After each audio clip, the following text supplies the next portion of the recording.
আমরা যখনই social media খুলি আমরা কিন্তু একটা ভিডিও দেখতে পাই, অস্মিকা দাস, এই মিষ্টি মুখের মিষ্টি হাসি।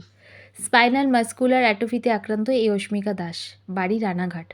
ওর যে ওষুধটা দরকার সেটা কিন্তু আমাদের ভারতে কিন্তু পাওয়া যায় না, পাওয়া যায় বিদেশে। সেই ওষুধটার দাম কিন্তু 16 কোটি টাকা।